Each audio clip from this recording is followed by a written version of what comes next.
Já vamos começar. Boa noite a todos. Hoje é dia 19 de setembro de 2024. A gente vai dar início, então, à reunião da retina com o caso clínico apresentado pela Melissa Amaral. Então, boa noite a todos. Vou iniciar a reunião com o nosso caso clínico. Eu queria começar agradecendo a doutora Cleide, o doutor Sérgio Pimentel, pela ajuda na confecção dessa apresentação, e o doutor Daniel Motti por seguimento e documentação de todo esse caso. Então, a gente começa com uma menina de 9 anos que foi encaminhada para a nossa avaliação pelo Instituto da Criança da USP. Ela não tinha antecedentes no pré-natal, não estava em uso de nenhuma medicação no momento. Ela tinha uma acuidade visual corrigida de 0,6 e 0,7, uma pressão dentro dos limites da normalidade nos dois olhos, e não tinha nenhuma alteração no segmento anterior. E essa é a foto documentada da nossa paciente. No fundo de olho, essa é a retinografia de grande angular dela, que a gente vê essas áreas de atrofia corioretiniana, principalmente aqui na retina superior, basicamente simétrica entre os dois olhos. Essa é uma foto da autofluorescência. E aqui uma foto com um pouco mais de foco no polo posterior, nervo óptico, e também nas lesões da retina superior dos dois olhos. Com essas informações iniciais, eu gostaria de abrir para hipóteses diagnósticas, o que que a gente poderia pensar nesse primeiro momento. Certo. Então, temos uma menina com uma baixa de visão e um quadro de fundo de olho, bilateral e simétrico. André, você quer comentar? Eu posso sim. Bom, a provável distrofia, né? Um quadro bilateral, simétrico, uma menina jovem, sem nenhum antecedente outro conhecido. O que chama atenção é a autofluorescência, assim, a região macular na retinografia aparentemente parece preservado, mas na autofluorescência é um exame interessante. Às vezes ele consegue mostrar coisas que a retinografia não é tão evidente, né? Então parece que não tem só essa alteração periférica superior, mas parece que a mácula também é afetada, né? Então precisaria entender um pouco melhor a parte sistêmica dela, a parte histórico familiar, né? Outras pessoas afetadas, o painel genético. Uhum, Seria mais ou menos nesse sentido. Acho pouco provável algo infeccioso congênito aí no caso. certo. Então a gente sempre tem que pensar em doença bilateral, em toxicidade, mas aqui é muito simétrico, infecção congênita porque é criança, mas também a simetria está muito marcada, né? E essa observação do André, muito importante, porque realmente o fundo de olho no polo posterior parece muito inocente e a autoflu realmente mostra algo que a gente não esperava pelo fundo de olho, né? E aí, para prosseguir, então, você pediria teste genético, alguma outra coisa? André? Isso, de um painel genético e entender um Prosseguir. pouco melhor o histórico familiar dela, né? Ótimo. Então, falando em histórico familiar, Melissa, acho que pode ir em frente. Perfeito. Então, aqui eu adicionei o exame de OCT da paciente, um corte da região macular, e também aqui do lado um vídeo dos cortes dinâmicos. A gente vê aqui um comprometimento importante da retina externa, a preservação das camadas internas, mas uma retina mais afinada. O mesmo a gente consegue ver aqui do olho esquerdo. Aqui eu trouxe um corte primeiro ainda do olho direito das lesões atróficas da retina superior, os cortes de duas regiões. E aqui o do olho esquerdo, um aspecto bem semelhante do olho direito, e assim como os cortes das lesões do olho esquerdo, bastante semelhante com o olho direito. É, Essa paciente, ela... Oi, desculpa. não, pode continuar, pode continuar. Essa paciente, a gente fez o teste de visão de cores nela, não tinha nenhuma alteração, ela conseguiu fazer o teste bem todas as vezes, e a gente pediu avaliação familiar para saber se algum outro parente tinha um quadro semelhante, e o pai falou que ele tinha outros três filhos, só que apenas um deles também tinha alguma alteração que acompanhava no ICR, que é o irmão dela, de 12 anos, com histórico de microcefalia, o atraso do desenvolvimento neuropsicomotor e uma história de coarctação de aorta que foi corrigida no período neonatal e hipoplasia do rim direito. Esse paciente ele é hipermétrope, apresentava esse nistagmo no exame, e aqui a foto do paciente mostrando a parte da microcefalia e algumas alterações faciais. Essa é a retinografia de grande angular do irmão, que mostra algumas alterações atróficas e pigmentares, bem mais importante do que da irmã, inclusive acometendo aqui a região macular. E o nervo óptico também aparentemente um pouco pálido, com uma atenuação vascular. Uhum. Não sei Para se um você... pouquinho ainda. Uhum, Vamos voltar um pouquinho no ACT, e acho que a resposta que você queria, André, está nesse ACT, não é? Aquele achado da autoflúor, ele Da está bem autofluor, né? representado. Coincide com essas áreas de atrofia da retina externa, né? Dando elipsoide bem apagada na região fora da fóvea, né? E, e talvez tenha um pouco de perda de retina interna aqui, temporal, na mácula temporal aqui, né? Parece que a retina interna está mais afilada também. Não sei se é só impressão pela perda Acho da zona elipsoide ou se tem realmente uma perda de retina interna também. concordo com você. Tem mais alguém aqui que esteja aí com o microfone aberto? A Lívia, você quer comentar, Lívia? Eu concordo com as considerações que o Creus fez. Acho que vai ter alguma síndrome aí para a gente aprender. Uhum. Volta um pouquinho de novo para o ACT, Melissa. Isso. Vai ser bem interessante esse OCT, porque ela tem apenas linhas de fotorreceptores bem na mácula, né? E lá, saindo da mácula, já tem toda uma perda da nuclear externa e das linhas de fotorreceptores, que é um quadro que a gente costuma ver nos quadros de retinose pigmentar ou retinose pigmentar-like, que é a preservação apenas da área central, as linhas de fotorreceptores só na mácula, e o restante tem uma perda de toda a retina externa e começa a ter uma perda da retina interna também. Então, apesar de no fundo de olho o polo posterior parecer bem inocente, aqui o ACT é de uma retinose pigmentar já bem avançada, né? E Inclusive, doutora Cleide, na retinografia, né, a gente vê aquelas alterações pigmentares, temporal superior, até poderia pensar um quadro de retinose pigmentar setorial, mas aí realmente no ACT a gente já vê que é uma coisa difusa, né? sim, sim. Não só é Volta um apenas... pouquinho na foto colorida, Melissa. Isso. É. Um outro quadro que a gente pode pensar quando vê, pelo menos essas lesões aí da média periferia, pensando em distrofia, é uma girata, né? E isso aí, como a Fernanda colocou, sugere bastante uma atrofia girata, e que também poderia se encaixar então no quadro. Geralmente a girata é um pouco mais simétrica, né? Superior e inferior, ela não é tão localizada superiormente como essa, mas acho que dentro dessas distrofias do epitélio pigmentar e da retina externa, a gente pode pensar em atrofia girata também. E o quadro, agora coloca o quadro do irmão, o fundo de olho do irmão.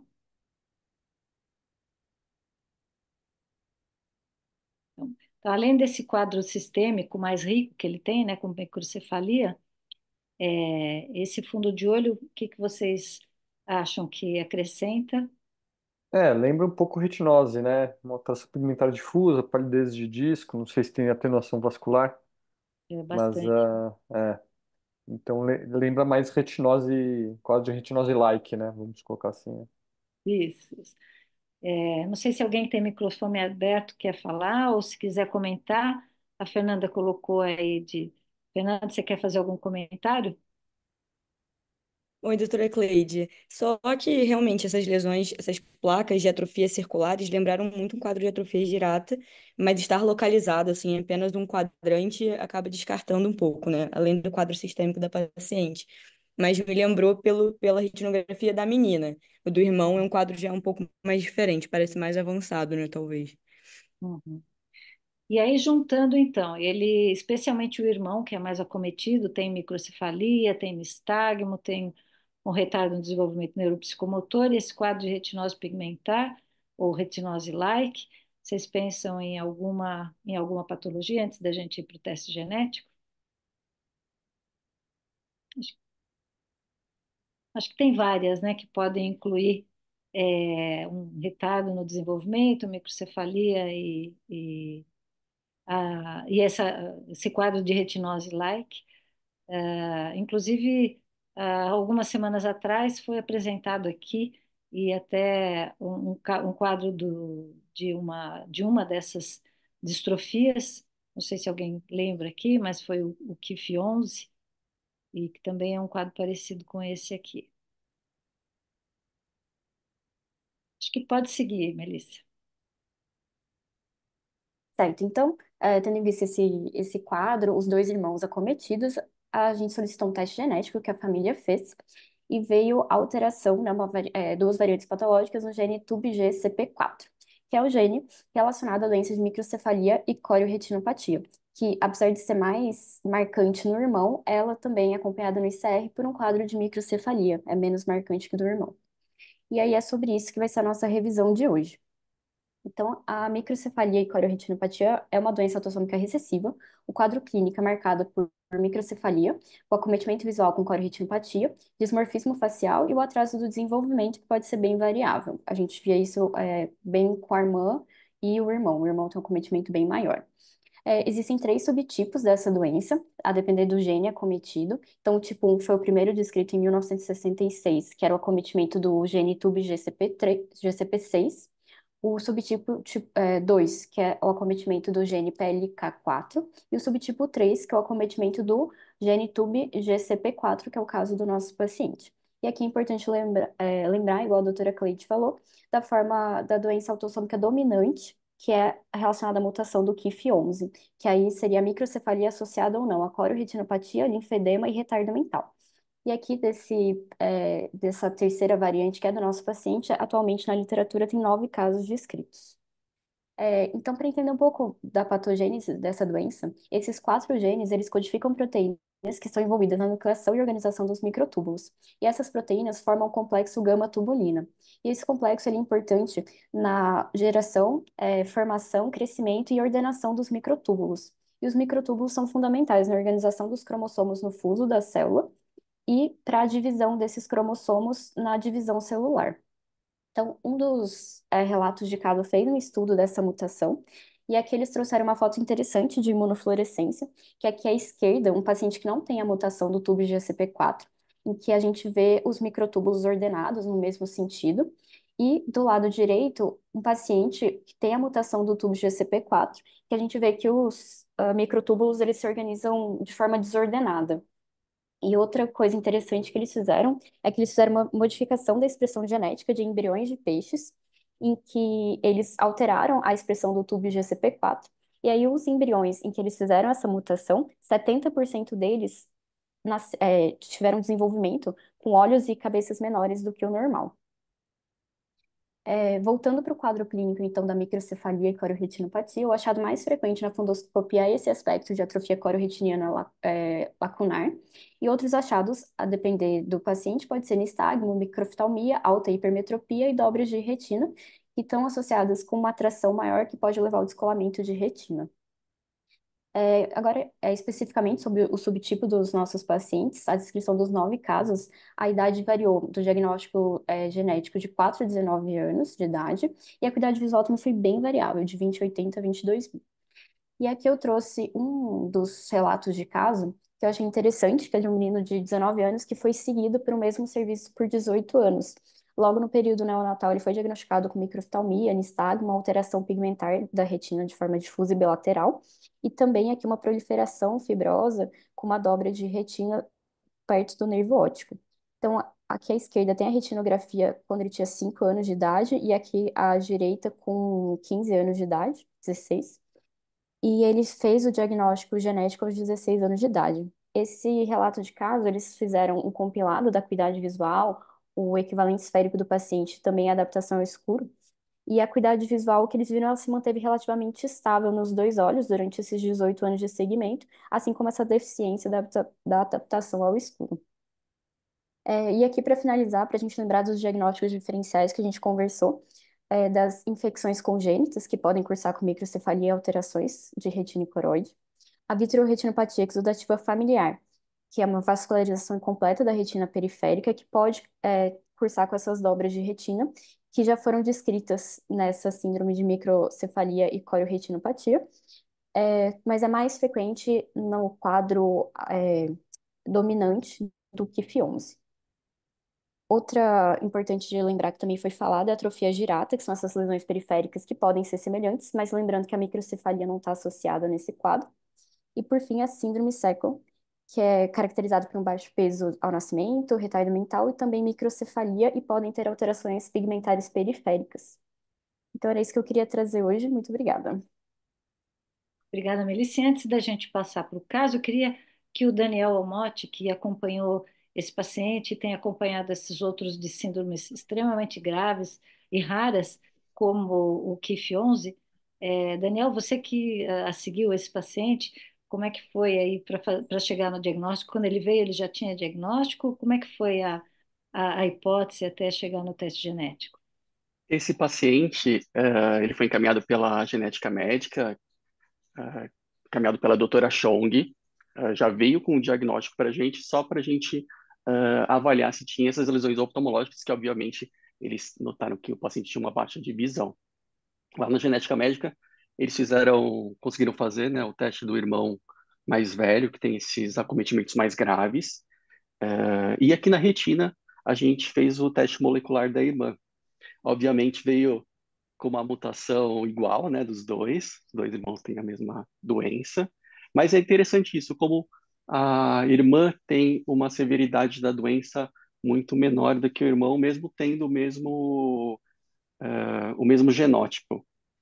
Essas crianças com microcefalia passam por eles vasculham elas inteiras lá na pediatria, atrás de TORCH, atrás de um erro inato do metabolismo, e se não encontram, eles acabam enviando para a genética médica, para outras investigações.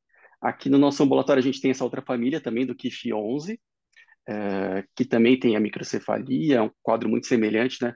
Microcefalia com corioretinopatia, mas é uma doença autossômica dominante. Essa que a doutora Melissa apresentou, a do TUB, é uma coisa muito mais rara. São menos de 10 casos no planeta descritos.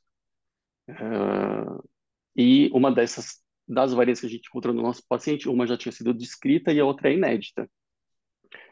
Como é uma doença rara, a gente não sabe se ela vai evoluir muito, como que ela vai evoluir, são poucos relatos, né? Então essa família vai continuar seguindo aqui com a gente vai continuar fazendo a documentação oftalmológica. Eu acho que esses casos da genética popular são os casos mais interessantes, né? Que estão na fronteira do conhecimento, na fronteira do que a gente sabe na medicina. E a cada dia que vai passando, eles vão descobrindo uma nova variante, um novo gene relacionado à síndrome. É uma coisa que a gente não dá muita importância na residência, a gente não percebe que a gente está atolado com aquele volume de pacientes diabéticos, com DMRI, casos cirúrgicos, mas aqui no ambulatório tem essa coisa muito especial, que é talvez um pouco difícil da gente encontrar em outros lugares do Brasil. Pelo HCC, o maior hospital da América Latina, a gente recebe muito desses casos complexos, desses casos diferentes. E na residência e no fellow, a gente acaba tendo muito contato com essas doenças raras. E a gente adquire uma habilidade, mesmo não querendo, de suspeitar que aquilo ali é raro. A gente vê pacientes que acompanham já em diversos setores, né, na otorrino, no oftalmo, na nefro. O caso tem aqueles achados diferentes na retina que não se encaixam muito num diagnóstico, é um diagnóstico muito atípico. A gente vê que os outros familiares têm o mesmo problema, então o residente acaba notando que aquilo lá é uma coisa atípica, é uma coisa rara. E a gente está exposto a isso aí todo dia, né? Tem um volume muito grande e uma coisa que esses pacientes com doenças raras acabam passando, né? Que eles ficam longos anos, ficam décadas até descobrir um diagnóstico.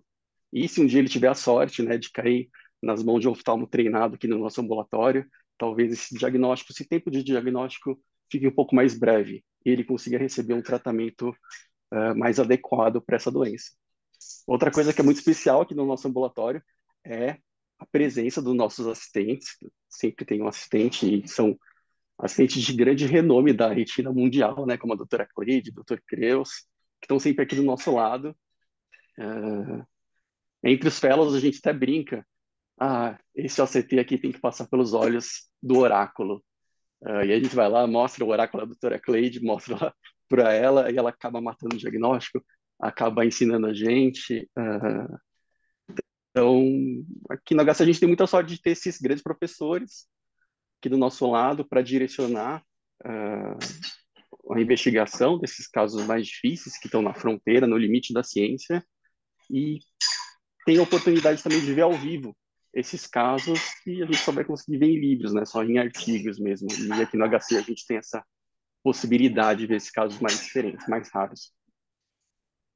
Ô, Daniel, não é tudo isso não, mas tem uma coisa no HC que é muito boa, que a gente tem um grupo, não é? Um grupo de muita gente interessada, particularmente gente como você, que já tem essa experiência de ver as coisas raras e saber dar um caminho para elas. E assim, é muito bom também a gente poder aqui partilhar com todo mundo essa experiência, com todo mundo que está vendo agora ou que vai ver depois essas reuniões, e participar do desenvolvimento do nosso conhecimento, porque esse caso, por exemplo, tem aí uma nova variante, tem essa diferença na apresentação da doença em dois familiares que têm exatamente o mesmo gene, então mostra que alguma coisa faz com que esse fenótipo seja diferente e a gente vai então aprendendo, adquirindo o conhecimento sobre essas doenças tão raras no nosso dia a dia e ainda podendo dividir isso com todo mundo que está aqui assistindo junto com a gente. Então é um privilégio ter gente como você, é um privilégio a gente poder dividir com todo mundo esse conhecimento que a gente vai adquirindo. Eu acho que a gente pode dar seguimento agora para a imagem da semana. Eu vou chamar então o Flávio Moura, que é preceptor aqui da clínica, que vai então apresentar a imagem para vocês. Obrigado, professora Cleide. Boa noite a todos. Prazer estar aqui novamente na reunião. E hoje estou responsável pela apresentação da imagem da semana. Quero agradecer à professora doutora Cleide pela ajuda na seleção e na confecção dessa apresentação. O caso de hoje eu vou começar de uma forma diferente. Não vou colocar já a retinografia de cara, porque talvez desse alguma ajuda. Então, a gente vai começar com uma paciente feminina de 31 anos que se queixa que desde a infância ela tinha uma baixa de visão neste olho e uma exotropia no olho direito, né? Baixa de visão e exotropia, ambas no olho direito. E como eu não coloquei aqui exatamente de onde é a topografia dessa lesão, eu só vou dar a única dica de que esse corte transversal está passando ali na região que está na mácula, próxima à arcada temporal inferior. E aí, com base nisso, eu queria abrir para a hipótese diagnóstica. Então, é um corte desse, que é um pouquinho abaixo da mácula, numa paciente jovem, mas que tem um quadro desde a infância. Alguém quer fazer algum comentário, alguma hipótese? André, acho que é você que está por aí de novo. Lívia, Fernanda. De início, sem dizer que é um corte inferior à mácula, eu achei que pudesse ser aqui mais à esquerda o nervo e do lado um estafioma peripapilar, alguma coisa assim, mas não é o caso, né? Um corte que não passa pelo nervo, né? Mas é um estafiloma, realmente, só que ele é um pouquinho abaixo da mácula. E uma coisa que chama atenção é como é que está a situação da retina, né? E descreva a situação da retina, da coroide dentro desse estafiloma.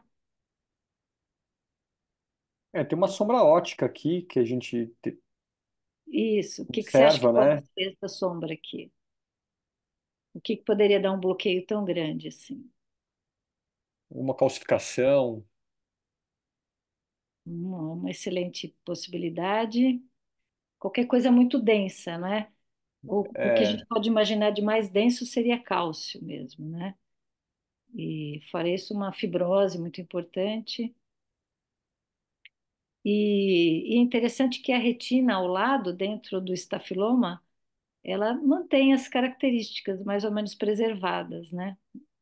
A- Isso, dentro desse estafiloma, a estrutura tanto da retina como da coroide está mais ou menos preservada, a não ser a partir do momento que tem essa essa estrutura de densidade muito alta que bloqueia, bloqueia a imagem na posterior, né, na coroide.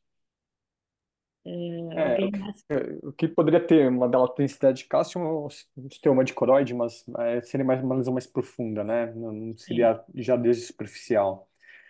E o que poderia dar calcificação em cima e não embaixo, não na coroide? É uma sequela de um retinoblastoma.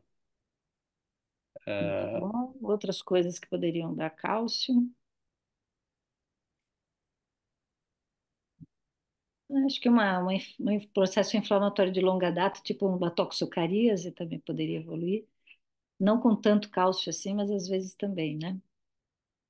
Mas acho que a hipótese de uma calcificação pós um tumor é muito boa. Alguém mais quer? Lívia, você quer comentar? Eu havia pensado nessa hipótese também do retinoblastoma. Outra questão que poderia dar calcificação. Eu acho que eu ficaria com essa do retinoblastoma mesmo, doutora Cleide, Uhum. retinoblastoma É. tratado. Acho que toxicarias também poderia dar bastante, poderia dar cálcio, que a quantidade aí aparentemente é muito grande, né? Uhum. E toxicarias também a gente pode pensar que ou qualquer processo infeccioso destruiria mais a retina, né? A retina está relativamente preservada fora da área onde tem, apesar de ter o estafiloma, ela está preservada fora da área onde tem essa imagem de alta densidade e que bloqueia o restante da imagem. Acho que pode ir em frente. Beleza, professora. Queria só complementar antes de passar para o próximo exame que a paciente nunca foi tratada para nada, nunca teve nenhum antecedente patológico e também nenhum antecedente ocular, além dessa questão da queixa. E aí, tendo dito isso, eu passo agora para esse próximo exame e, se alguém quiser arriscar agora, abro também para hipóteses diagnósticas. Então, o ultrassom mostra uma imagem de alta refletividade acústica, né, que causa uma sombra atrás. Acho que isso vai de encontro, né, a hipótese que vocês fizeram de que seria cálcio. E aí alguém muda a opinião em relação a hipóteses com essa imagem? Ou mantém? Acho que pode ir em frente, Flávio. Beleza, professor. Então agora eu trago agora a retinografia desse paciente, aí sim, finalmente essa é a última avaliação multimodal. Abro mais uma vez para a hipótese. Então, o que chama atenção é que nessa área de atrofia cororetiniana, que tem cálcio, e ao redor tem uma área de atrofia cororetiniana, e que os vasos estão preservados, estão passando por essa retina em cima, que é uma coisa que, se fosse um processo inflamatório, cicatricial, infeccioso, provavelmente não teria esses vasos aí. Então, é um processo que veio com uma atrofia, sem comprometer a vasculatura da retina, e no centro, essa área mais atrófica, acompanhada de cálcio, de calcificação. E aí, então, lembra bastante um retinoblastoma tratado, né? Mas Lívia, você também. Aham. Sim, pode falar. não sei se Mas teria ela uma. nunca tratou de nada, ela nunca não tem Não? história de nenhum tratamento.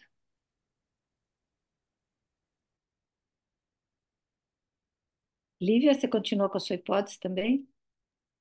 Doutora Cleide, eu não consigo pensar em outra coisa. Eu sei que não é esse o diagnóstico, né? Porque o paciente não tem história. Mas estou tentando pensar em alguma lesão congênita que poderia cursar com calcificação agora eu não consigo outra Uhum. hipótese, não.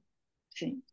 Aí vocês estão no caminho absolutamente certo de Correto. um tumor que calcificou, né? E que só que por uma raridade absoluta ele regrediu espontaneamente.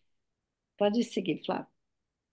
Maravilha, professora. Então, a gente está diante aí, como os doutores bem comentaram, de uma lesão que se assemelha muito ao retinoblastoma. A gente só não vê também, por exemplo, um vaso nutridor aí nessa região, mas uma lesão que se aparenta muito com retinoblastoma, porém nunca foi tratado. Uma mulher de 31 anos que sobreviveu, provavelmente não é um retinoblastoma. A gente está diante, então, de um retinocitoma.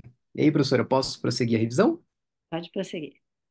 Maravilha. Então, o retinocitoma eu até coloco aqui no slide como se fosse perguntando, né? Será que é um retinoblastoma do bem? E aí a gente não tem tantos relatos assim na literatura. O grupo da Carol Shields, por exemplo, nesse trabalho de 2020, publicado em 2020, ele concentra ali 78 tumores, né, relacionados. E aí é basicamente com base nesses relatos prévios da literatura que eu vou fazer mais essa revisão. Mas, na verdade, a gente está diante aqui de um tumor retiniano e, apesar de ele parecer muito o retinoblastoma, que é extremamente maligno, ele tem uma característica mais inativa, a gente pode até dizer que tem uma característica benigna, porque ele não tende a avançar. Tende, não tende. Porém, ele pode, em alguns casos, como a gente vai ver, continuar o seu crescimento e até ter uma transformação maligna. Por quê? Porque esse retinocitoma, na verdade, ele divide algumas características fisiopatológicas com o que a gente vê no próprio retinoblastoma. E a gente tem que lembrar principalmente do papel do gene RB1 aqui, tanto na gênese do retinoblastoma como também do retinocitoma. Só para lembrar, esse gene RB1 ele está ali lá no cromossomo 13, especificamente no braço longo, e ele em situações normais, quando a gente tem pelo menos um alelo não mutado, ele é responsável pela produção de uma proteína que ela inibe a produção, a gênese de tumores. E aí, por exemplo, no retinoblastoma e também aqui no retinocitoma, a gente termina tendo dois alelos mutados, e aí, quando a gente tem esses alelos mutados afetando células ali da retina, principalmente da retina externa, os fotoreceptores, a gente pode produzir tumores semelhantes. No caso aqui do retinocitoma, algo mais benigno, do retinoblastoma, algo mais maligno. Então, principalmente nessa gênese, nessa questão da genética, que eles dividem características bem semelhantes. E aí é de se entender também as características mais fundoscópicas da semelhança que a gente vê, né? E aí, as primeiras descrições diziam que, na verdade, tratava-se de um retinoblastoma, o aspecto muito parecido de um retinoblastoma tratado. E aí, curiosamente, eu trago até aqui como é que foram os primeiros relatos sobre esse caso. Então, traçando essa linha do tempo aqui, ali em 1977, Gelly e também os seus colegas, seus colaboradores, eles observaram que, numa casuística deles, que até 1% de todos os pacientes com retinoblastoma mostravam um aspecto de um retinoblastoma inativo, ou até que teria regredido, entre aspas, de forma espontânea. Agora, avançando 5 anos depois, ali em 1982, esse mesmo autor e seus colaboradores revisaram na clínica do Harkness Eye Institute entre 1961 e 1979, 1.500 pacientes com retinoblastoma e também os seus parentes. E observaram que dessa casuística a gente tinha ali quase 2% de casos que tinham tido uma regressão espontânea. E lá em 1983, Margo e seus colaboradores, depois de terem feito 5 enucleações, descobriram, através de estudos histopatológicos, que na verdade a gente não estava diante de um retinoblastoma, que tinha sido a hipótese inicial deles, mas sim que a gente estava diante do retinocitoma. Então, já que a gente está falando disso, vamos falar de forma mais específica sobre as características do retinocitoma, que, mais uma vez, é um tumor retiniano benigno, inativo, e que tem semelhanças com o retinoblastoma tratado, como a gente viu, a calcificação intralesional, que é algo ali que é muito marcante, por exemplo, no retinoblastoma, e nos ajuda também quando a gente vai fazer a avaliação multimodal, com a ultrassonografia, a gente vê bem essa característica da calcificação e a sua sombra posterior. Aqui na imagem, principalmente ao meio, a gente vê essa calcificação marcante, até como se fosse um aspecto de pipoca, uma lesão em popcorn, como às vezes os artigos também ressaltam. Mas, além disso, a gente tem alterações do EPR perilesional, tem atrofia corioretiniana perilesional também, como a doutora Cleide já tinha sugerido lá naquelas nossas primeiras fundoscopias. Porém, aqui, como a gente tem algo mais benigno, a gente não vai ter aquelas sementes, as sementes vítreas, por exemplo, do retinoblastoma, que é quando o tumor cresce, cresce tanto que às vezes até umas partezinhas desse tumor se destacam e aí podem ficar no vítreo, podem ir lá para a câmara anterior e simular, por exemplo, um pseudopópio. Aqui a gente não vê isso, aqui a gente tem coisa do bem. Além disso, pessoal, a gente tem que também falar sobre o retinoma. que às vezes alguns artigos misturam os conceitos de retinocitoma, retinoma, dizendo que são retinoblastomas do bem. Mas, no final das contas, de acordo com esse artigo que eu comentei no primeiro slide da apresentação, a gente tem sim algumas diferenças. Apesar que também a gente vai ter um tumor retiniano benigno inativo, a gente vai ter a semelhança com o retinoblastoma, que na verdade parou de crescer. Se você prestar atenção, lá no retinocitoma, a gente tinha aquele retinoblastoma que foi tratado e ficou inativo. Quais são as características aqui no caso? Uma calcificação intralesional, porém aqui a gente vai ter alterações do EPR perilesional, só que elas são mínimas ou até mesmo elas podem estar ausentes. Da mesma forma, a atrofia coreo-retiniana, que a gente via de uma forma mais marcante ali no retinocitoma e até mesmo no caso que a gente mostrou, aqui no retinoma ela vai ser mínima ou também ausente. E da mesma forma, a gente também não vai ter fluido ou sementes. E aí agora eu queria fazer uma comparação aqui mais elucidativa entre o retinocitoma e o retinoma. Vamos ver aqui algumas características, principalmente, por exemplo, em relação à idade do diagnóstico. A gente vai ver que no retinocitoma é mais comum um achado mais tardio, ali por volta dos 2 anos, de acordo com essa série de casos, enquanto que no retinoma, a idade média do diagnóstico, 2 anos. E relembrando que no retinoblastoma, a parte maligna, 90% dos diagnósticos acontecem antes dos 3 anos de idade, né? Algo bem mais agressivo, a gente já percebe logo. Assim a gente espera, né? Em relação aos sintomas, tanto no retinocitoma, a gente vai ter menos sintomas do que no próprio retinoma, que vai ser mais sintomático. Em relação agora às medidas dos próprios tumores, a gente vai ver que no retinocitoma, a gente tem um diâmetro basal um pouco maior na média daqueles casos vistos no artigo, e 3 milímetros aqui no caso do retinoma, um caso um pouco menor. Em relação à espessura, no retinocitoma a gente vai ter 2,5 milímetros, de acordo com a série, e um pouquinho mais fino ali no retinoma. Então a gente percebe que em termos dos diâmetros, das espessuras, a gente tem medidas menores aqui no lado do retinoma, certo? E por fim, em relação à calcificação, 89% dos retinocitomas apresentavam calcificação, enquanto que no retinoma, 42% dos casos. Então, só lembrar que existem casos desses tumores que podem não cursar com a calcificação, apesar de ser bastante característico. E aí, como eu falei que elas eram lesões do bem, mas que a gente tinha que tomar cuidado, por quê? Porque alguns poucos casos eles podem se transformar em uma lesão maligna. E de acordo com esse estudo, que a gente tem que frisar, um estudo limitado até pela quantidade de casos, talvez o artigo quis mostrar que um aumento da espessura pode ser um preditor de que você tem a transformação maligna. E por fim, a última comparação que eu quero fazer é exatamente entre o retinocitoma e o próprio retinoblastoma, que tem que ser o diagnóstico diferencial que temos que ter na cabeça, porque afinal a gente vai estar diante ou de uma lesão que pode colocar em risco a vida do paciente, ou de algo que a gente tem que entender que é algo mais tranquilo.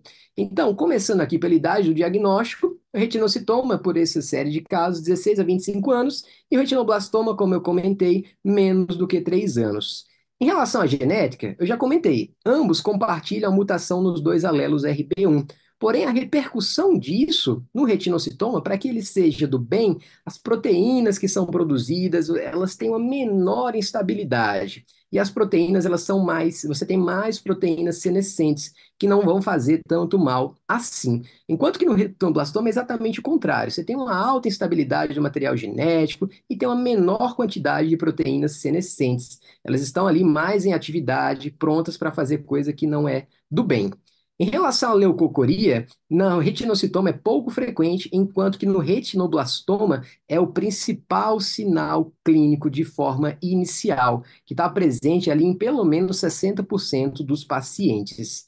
E por fim, risco de transformação em retinoblastoma. De acordo com essa série que juntava tanto retinocitomas quanto também retinomas, em 5 anos era um risco de 9,2%, e quando a gente fazia uma avaliação um pouco mais longínqua, mais longe, a gente chegava até 15,3% de transformação em retinoblastoma. De longe, não é a maioria, mas a mensagem que fica é que a gente tem que ficar de olho. E aí eu agradeço bastante a atenção e a oportunidade. Desejo a todos uma ótima noite. Parabéns, Flávio, excelente, excelente apresentação, excelente revisão. Parabéns também ao André e à Lívia que conduziram o raciocínio para até chegar no diagnóstico, um diagnóstico super difícil. Então, parabéns a todos. E agora nós vamos apresentar o artigo da semana.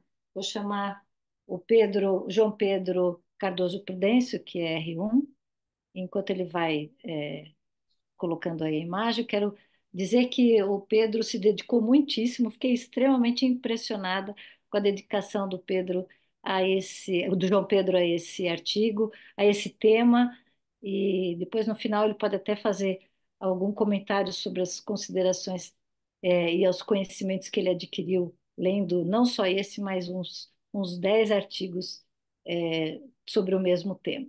Então vamos lá, João Pedro, Obrigado. pode ir em Boa frente. noite. Eu me chamo João Pedro, tá dando para ouvir? Tá dando, tá ótimo. Bom, eu sou residente do primeiro ano e eu vou apresentar o artigo dessa semana que estuda as lesões viteliformes adquiridas na DMRI intermediária. Meus agradecimentos vão à doutora Cleide Machado pela escolha do artigo e a orientação na elaboração dos slides. E esse é o artigo. Ele foi publicado na Ophthalmology Retina em setembro de 2024, em colaboração de pesquisadores dos Estados Unidos e Coreia do Sul. Em sumário, essa apresentação ela vai ser dividida de acordo com os quatro tópicos principais do artigo. Vamos começar pela introdução, onde serão explicadas definições base, a importância e os objetivos do estudo. Depois entraremos nos métodos, onde eu vou elaborar sobre o design do estudo, as ferramentas e os parâmetros utilizados. Depois veremos os resultados, com destaque para os principais achados e sua significância estatística. E depois entraremos na discussão com a interpretação dos resultados, conclusões e algumas principais implicações. O primeiro conceito introduzido no artigo é o das lesões viteliformes propriamente ditas. Morfologicamente, elas são um acúmulo de material subretiniano, hiperrefletivo e hiperautofluorescente. Elas podem ser provenientes de causas hereditárias, como nas distrofias, ou podem ser adquiridas, o que será o foco de estudo do artigo. Histologicamente, essas lesões elas consistem em debris subretinianos originados do metabolismo de organelas, do segmento externo dos fotorreceptores e do EPR, podendo representar um marcador de sofrimento dessas camadas. No OCT, esse material viteliforme, ele se localiza entre a camada de fotorreceptores e um complexo EPR-Brugg de contorno irregular.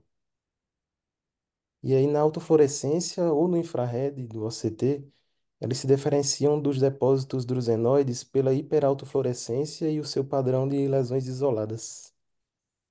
Etiologicamente, elas podem se associar a causas distróficas, degenerativas, paraneoplásicas, tóxicas e também da interface vitreoretiniana. Trazendo agora para o outro braço do estudo, essas lesões elas são relevantes na DMRI por aparecerem frequentemente associadas a outros biomarcadores da doença, como drusas, depósitos drusenoides e focos hiperrefletivos, podendo ser um marcador de progressão e um pior prognóstico. Com isso, chegamos ao objetivo do estudo, que vai ser definir as características das lesões viteliformes adquiridas em pacientes com DMRI intermediária de uma forma tanto quantitativa quanto qualitativa. E aí, para atingir esse objetivo, foi desenhado então um estudo transversal, retrospectivo e observacional, que estudou uma população de 217 olhos com uma DMRI intermediária mais AVL e 217 olhos com uma DMRI intermediária sem AVL, que foram então divididos em dois grupos distintos. Os critérios de inclusão eram a presença de DMRI intermediária, conforme os critérios de Beckman, e uma presença de pelo menos um AVL nos pacientes do grupo caso. Os critérios de exclusão foram a má qualidade da imagem, a presença de outras doenças maculares e da MRI avançada, fosse ela seca ou úmida. E os pacientes eles foram captados em dois centros, no Texas e em Los Angeles. Ainda dentro dos métodos, nós temos que a aquisição das imagens foi realizada através do OCT Spectralis, e foram definidos parâmetros qualitativos e quantitativos a serem estudados. Dentre os qualitativos estavam a presença de focos hiperrefletivos intrarretinianos, a disrupção da zona elipsoide e da membrana limitante externa, depósitos drusenoides subretinianos, drusas com foco hiporrefletivo, além de paquivasos submaculares e sub-AVL. Dentre os quantitativos, nós tínhamos a distância da fóvea, a altura e a largura das AVLs, além da espessura da coroide central e sub-AVLs. Essa tabela, ela traz os resultados de ordem qualitativa, que eles poderiam ser divididos em descritivos e comparativos. No primeiro, eu queria destacar a disrupção da zona elipsoide, que tinha uma prevalência de quase 90% no grupo caso, e a localização subfoveal dos AVLs, que ocorria em quase 60% dos pacientes. Dentre os comparativos, chamava a atenção a maior prevalência de focos hiperrefletivos no grupo caso e uma ocorrência quase 6 vezes maior de paquivasos submaculares no grupo das AVLs. Dentre os resultados quantitativos, agora, eu destaco três com a maior significância estatística. A espessura da coroide central, que era consideravelmente maior no grupo das AVLs, a espessura da retina central, que era menor no grupo caso, e a correlação de características das lesões com a sua localização. Eles observaram que as AVLs mais próximas da fóvea, elas eram maiores em altura e em largura. Então, na parte da discussão, eu elenquei 6 pontos principais sobre a correlação das AVLs com a DMRI intermediária. Primeiro, a frequência aumentada de focos hiperrefletivos e paquivasos dentro do grupo caso pode indicar um fenótipo mais severo da DMRI, com maior risco de progressão para atrofia ou membrana neovascular. As AVLs estão associadas a maior espessura da coroide central e menor espessura retiniana central, indicando possíveis alterações vasculares associadas. A maior dimensão de AVLs próximas da fóvea pode refletir uma maior insuficiência coriocapilar nessa região, especialmente em olhos mais velhos. Os múltiplos achados associados às AVLs podem resultar de uma insuficiência corocapilar e uma inflamação, refletindo um estágio mais avançado da DMRI. Além disso, a associação encontrada de AVLs e paquivasos pode indicar uma possível relação com as doenças do espectro da paquicoroide. Por fim, são necessários estudos longitudinais para confirmar o papel prognóstico das AVLs e explorar intervenções terapêuticas. Como conclusões e implicações do estudo, o que me chamou a atenção foi: primeiro, pacientes com AVL sobrepostos a uma DMRI têm um maior risco de progressão e devem ter o seu segmento personalizado. Segundo, alterações vasculares coroidianas, como paquivasos e insuficiência coriocapilar, podem ter um papel na fisiopatologia da DMRI e dos AVLs. E por último, estudos longitudinais são necessários para validar as AVLs como marcadores de progressão e desenvolver novas formas de estratificação, além de intervenções que possam melhorar os resultados visuais. Muito obrigado pela atenção. Aqui está a referência utilizada e o meu e-mail para contato. Uma boa noite a todos. Parabéns, João Pedro, excelente. E o que eu quero citar aqui é que durante a apresentação, durante o preparo, o João apontou exatamente para o que tem de mais interessante nesse artigo, que não é só a progressão da AVL com piora, com aumento do risco de piora da DMRI, mas é o papel do aumento da coroide, do aumento da espessura da coroide, que é quase que uma mudança de paradigma em relação à DMRI seca. No passado, a gente tinha, desde o trabalho do Rick Spade, em 2018, onde ele mostrou que as coroides de espessura fina cursavam com depósito drusenoide e com mais atrofia geográfica, com mais membrana tipo 3. A gente tinha a ideia de que as coroides finas eram um fator de risco para progressão para atrofia geográfica. E as coroides grossas, que geralmente cursavam com membrana tipo 1 ou com polipoidal, eram quase que um fator de proteção para atrofia geográfica.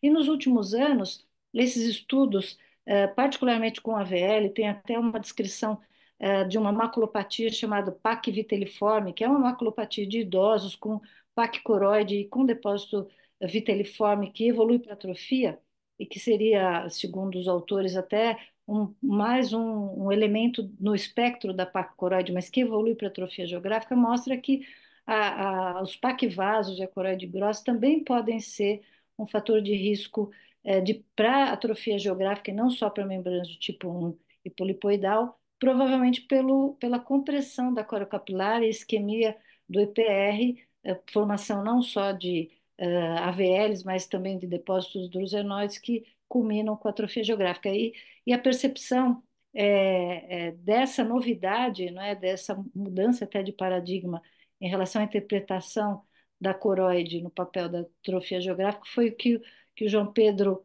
percebeu logo de início, questionou e estudou, e nós discutimos a semana inteira sobre isso, foi muito profícuo para mim e para ele. E então quero contar para vocês que foi uma semana muito proveitosa e eu fiquei muito impressionada com o João Pedro em todo esse estudo. Então Professor, acho eu que a fico gente lisonjeado com os elogios, mas eu não acho que eu fiz nada muito impressionante. Eu só vi alguma coisa que na minha cabeça contradizia o que eu já sabia e fiz as perguntas para a senhora que foi respondendo. Então, obrigado aí pela ajuda. esse é o raciocínio do pesquisador. Esse é o raciocínio do pesquisador. É encontrar aquilo que não bate, que não concorda e procurar uma explicação, uma solução. Isso você está de parabéns. E agora eu quero convidar então o André Creus, que vai coordenar a apresentação do caso cirúrgico. O caso cirúrgico será apresentado pela Juliana Hecker, que é preceptora, e o André então vai coordenar a discussão cirúrgica. André? Bom, boa noite. E Juliana, tá tudo certo aí? Tudo certo, professor. Tá bom. Então, a Juliana vai então apresentar um caso que ela operou junto com o Leandro Cabral, né? E vamos ver como é que como é que foi o caso. Bom, boa noite. Eu vou apresentar então o caso cirúrgico da reunião de hoje. Queria começar agradecendo o Dr. Lano Cabral, que me ajudou na discussão do caso no ambulatório e que foi quem operou o paciente, e o Dr. André Creus, que me auxiliou na confecção da apresentação. Então, o nosso caso é de um homem jovem de 20 anos, procedente de São Luís, do Maranhão, que acompanhava no nosso ambulatório por um hemangioma capilar de retina em ambos os olhos. Era um paciente que tinha von Hippel-Lindau. De antecedentes oftalmológicos, ele já tinha sido submetido a uma faixa no olho direito em dezembro de 2022. Já tinha sido submetido também à crioterapia em ambos os olhos, sendo que no olho direito foram feitas 3 sessões, a última em março desse ano, e é realizado a VACHIM no olho direito, a última em março também desse ano. No acompanhamento ambulatorial, o paciente ele mostrava uma piora progressiva da acuidade visual do olho direito no último ano, e ao exame ele apresentava uma acuidade visual com correção de 0,2 no olho direito e 1 no olho esquerdo, sendo que previamente, no início de 2023, ele chegava a 1 em ambos os olhos. A biomicroscopia era sem alterações, pressão intraocular dentro da normalidade, e aqui o aspecto da fundoscopia do olho direito, a gente observa aqui na periferia a indentação da faixa, o hemangioma aqui na região inferior, com uma exudação ao redor, e no polo posterior a gente observava uma tração na região macular. Aqui eu trago o OCT do paciente, mostrando então uma hialoide bem espessada, já tracionando a região macular e distorcendo a arquitetura retiniana.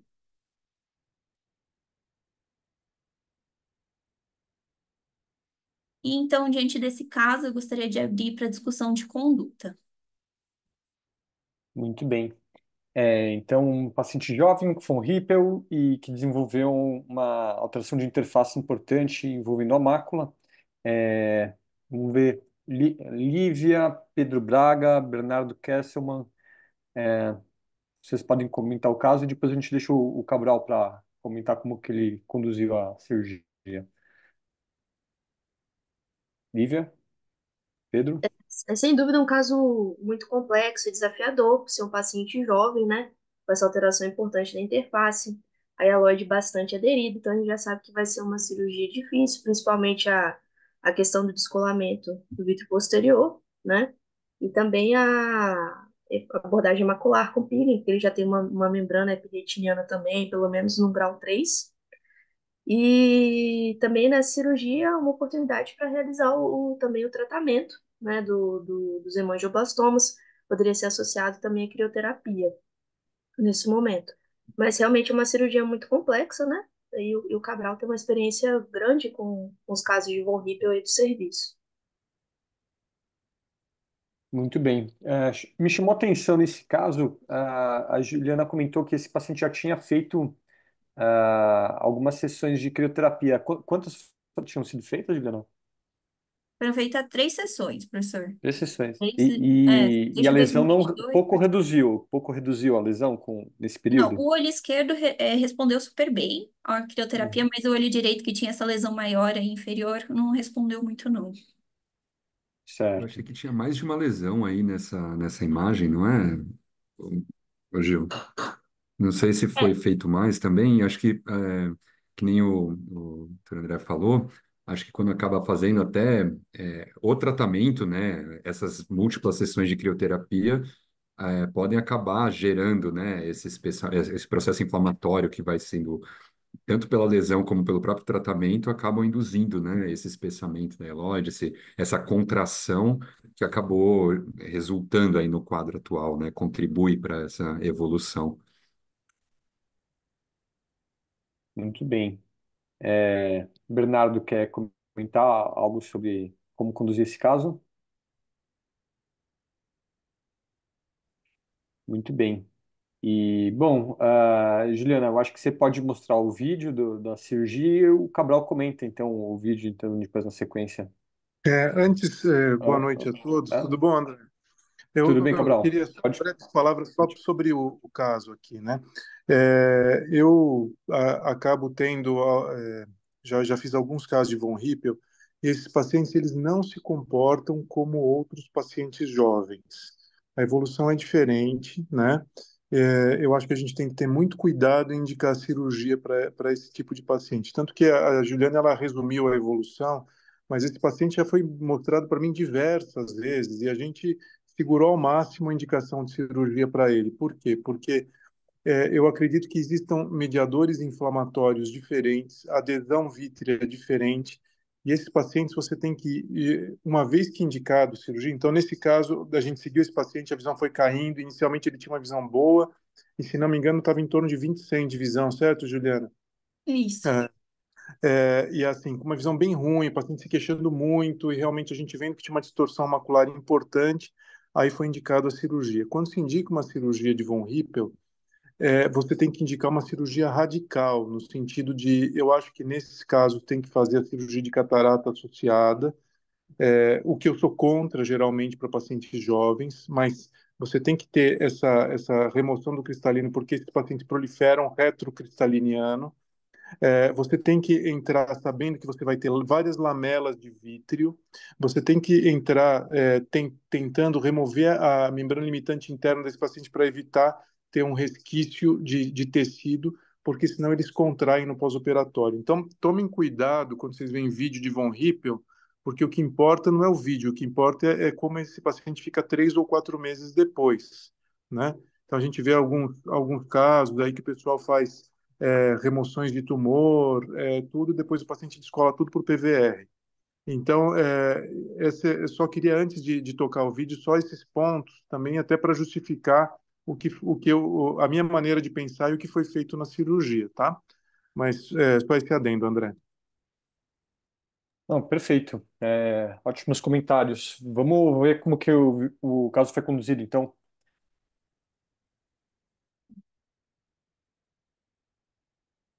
Bom, então a gente optou por um procedimento combinado, né? Como o doutor Leandro comentou. Procedemos primeiro com a facoemulsificação e agora partindo para a vitrectomia. Então, começando aqui com o cor vítreo, colocamos triancinolona para auxiliar no DVP, e como o professor falou, foi uma das etapas mais delicadas aí da cirurgia. Ele tinha uma aderência importante da hialoide posterior. Então, professor, você quer comentar essa etapa? Sim, obrigado, Juliana. Então, assim, difícil, né?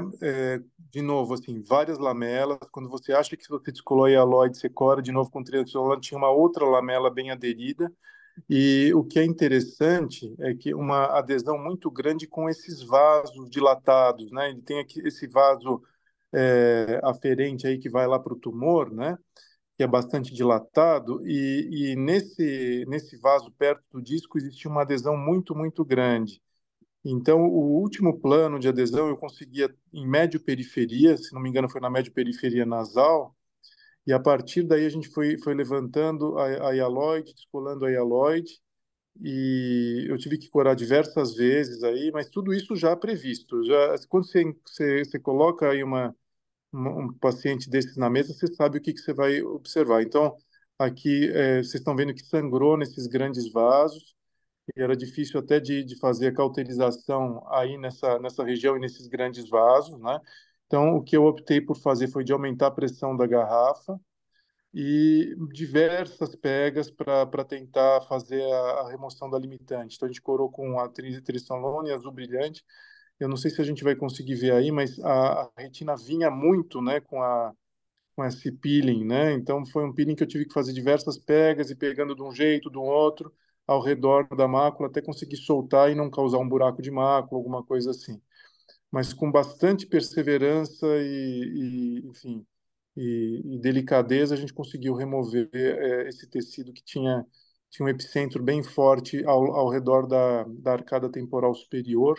Então foi bem desafiador. Ao final da cirurgia, foi feito o laser dos hemangiomas, de todos os hemangiomas que foram identificados. O ideal também é fazer crio na hora, então fazer uma técnica de sanduíche, né, com crio e o laser nesse maior. É, a gente optou por deixar um pouquinho de triancinolona depois da troca fluido-gasosa e completar com óleo de silicone, justamente pelo potencial que esses pacientes têm de contrair. Então, eu respeito bastante esse tipo de doença, porque eu já tive intercorrências grandes aí, então a gente acaba pecando pelo excesso. Mais ou menos foi essa a cirurgia. Excelente, excelente. Eu acho que foi super bem conduzido. Interessante que esse paciente já tinha um explante, uma faixa de silicone passada previamente, né? Então, na evolução desse paciente, o que que acontece? Você vai fazendo crio nos tumores, eles vão fazendo essas bandas vítreas periféricas com tração, né? Então, essa faixa, que é algo bem mais conservador do que essa facovitrectomia, foi uma tentativa de reduzir a tração periférica, porque esse tumor, além desse processo exudativo do próprio tumor, tem um processo tracional por essas bandas periféricas que vão se formando com a crio. Não, perfeito. Comentei isso porque eventualmente seria um procedimento adicional a ser feito nessa cirurgia, né? Mas que a paciente já tinha realizado anteriormente, né? Aí E poupou um pouco de tempo, né? Já estava bem cicatrizadinho. Juliana que fez isso faz um ano e meio atrás, por aí, né, Juliana? Isso. E estava muito bem feito. A indentação tá bonita até, né? A gente consegue ver a tá indentação ótimo. do ato, né? Bom, o caso foi super bem conduzido. E Juliana, você conseguiu incluir. Essa imagem aí. Isso. Então, descreve o que é isso aí, Juliana. Bom, então é uma cirurgia recente, né? O paciente voltou hoje, está no 10º pós-operatório. Então aqui a gente vê o aspecto na fundoscopia, né? Tem bastante triancinolona depositada aqui no polo posterior. E esse aqui é o aspecto do OCT, na região macular. Então a gente vê que tem essa banda hiperrefletiva, né? Na verdade, duas. Uma que a gente imagina que seja a interface do óleo, né? E aqui embaixo a triancinolona. Essa foi uma imagem bem interessante que a gente estava discutindo hoje, né, Leandro? E não é uma imagem usual, mas que aqui a combinação da interface do óleo com a triancinolona acabou produzindo essa imagem que parece uma hialoide espessada, mas não é, né? É, Eu juro que eu de tirei essa algum- membrana, que não tem uma membrana assim tão grossa e tão rápida. É Mas interessante que quando a gente segue o corte, né, mais em cima ela deixa de existir, né, como se o óleo encostasse, e mais para baixo você tem um pequeno menisco aí na interface, né, que propicia essa imagem, vai ser interessante seguir esse paciente e ver como que essa imagem vai, E de vai alguma se forma desenvolver, né? parece que a triancinolona ela se organiza próximo à interface com o óleo, né? Esse que é o interessante dessa imagem, né? Então, eu acho que como eu injetei a triancinolona, não injetei no meio do óleo de silicone, né? Mas eu injetei antes a triancinolona e depois o óleo. Então ela ficou lá rente à retina e é meio que esse líquido, né? Então ela não se mistura com óleo mesmo, ela fica na interface. É interessante mesmo. Eu não sei, se a gente injetasse triancinolona no meio do óleo, talvez ela fosse lentamente até o menisco e ficasse assim também, não sei. Uhum. Muito bem. Bom, vamos Professor, posso tirar uma acompanhar. dúvida? É Bernardo aqui. Oi, Bernardo, pode falar. Ah, se o Cabral usou antiangiogênico e se ele pensa se vale usar antiangiogênico antes desse caso como um descolamento tracional. Então, bom, nesse caso não tem neovasos, né? Ele tem esses tumores proliferativos e a gente tem alguns trabalhos que mostram que você tem altos níveis de VEGF e de diversos outros mediadores. Por isso que eu tenho que ter bastante cuidado com essa doença, que ela não se comporta como as outras que a gente tem notícia, né? Então, produz VEGF, não estaria errado, só que na prática eu não acho que aqueles vasos iriam sangrar menos, porque foi tracional na hora do DVP. O vídeo passou rápido, né? Porque também seriam horas aí para passar o vídeo inteiro, mas o próprio DVP tracionando aquele vaso que ocasionou. E o anti-VEGF não faria nada a respeito. Também quem já tentou fazer o anti-VEGF para diminuir esse tumor, pouca ação ele tem, né, no tumor. Talvez fique um pouquinho menos túrgido, mas não resolve muita coisa. Então, eu acho não acho errado fazer, mas em termos práticos, não sei também a importância disso, sabe? É diferente de um paciente diabético ou de alguma outra doença vasoproliferativa que a gente faz o anti-VEGF e os neovasos regridem de uma maneira dramática. Isso não acontece aí, não. Professor, na primeira abordagem, não sei se o senhor já conhecia esse caso antes, mas a faixa tinha sido indicada, era um DR exudativo por um dos tumores, e aí foi feito crio e faixa, foi isso? Ele estava fazendo, ele tinha, até nessa cirurgia que a gente fez, ele tem um pouco de líquido próximo àquele tumor inferior Uhum, maior, né? E começa a fazer umas bandas mais grosseiras, periféricas. Então, numa tentativa de diminuir a tração sobre o tumor e reduzir esse DR tracional barra exudativo, que eu indiquei essa faixa, porque eu achei que para um jovem de 20 e poucos anos seria bem menos invasivo. Eu sou bastante conservador para indicar essas cirurgias, viu? Não é para sair fazendo aí no primeiro sinal de coisa, porque a gente quebra a cara. Esses casos são difíceis, tá? Então, pensando porque no outro olho não indicou, né, professor? Mas aqui porque ele não na... tem essas Aham, bandas periféricas. Outro olho tem um quadro bem menos agressivo e somente uhum, com o laser, e acho que foi uma sessão de crio nos tumores, ele aparentemente se mantém controlado. Mas eventualmente no decorrer da doença, talvez a gente tenha que fazer alguma coisa similar, né? entendi. Porque vocês Evoluiu sabem que os tumores surgem, né? Esses tumores surgem novos tumores. Então, a gente tem que fazer um segmento periódico desses pacientes, mesmo se estiver tudo bem, porque novos tumores surgem e com necessidade. Uhum, Então, o ideal é você, conforme você vê um pequeno tumor, já fazer o laser, né? Para evitar crio, porque o crio libera mediadores inflamatórios e, enfim, aí causa outros problemas, né? uhum, entendi, professor. Bem, vamos ver como vai caminhar o caso, mas excelente cirurgia, um caso difícil, né? O Cabral tem uma experiência com alguns casos de von Hippel e como ele mesmo colocou, o importante é lembrar que tem que ser muito criterioso aí na indicação de cirurgia nesses casos, porque geralmente são pacientes jovens, a dissecção da descolamento da hialoide é sempre complexo e então a gente sempre tem que ser muito criterioso na indicação. Bom, eu passo a palavra para a Cleide novamente e agradecer o Cabral aí e a Juliana pela apresentação do caso. Então, eu que agradeço você, André, pela coordenação, agradeço muito o Cabral por todos os comentários do segmento do caso cirúrgico. as pessoas que discutiram, o Pedro Braga, o Bernardo, a Lívia, a Fernanda Dourado, e agradeço sobretudo os apresentadores, a Melissa, João Pedro, Flávio Moura e a Juliana Recchia, e agradeço a presença de todos.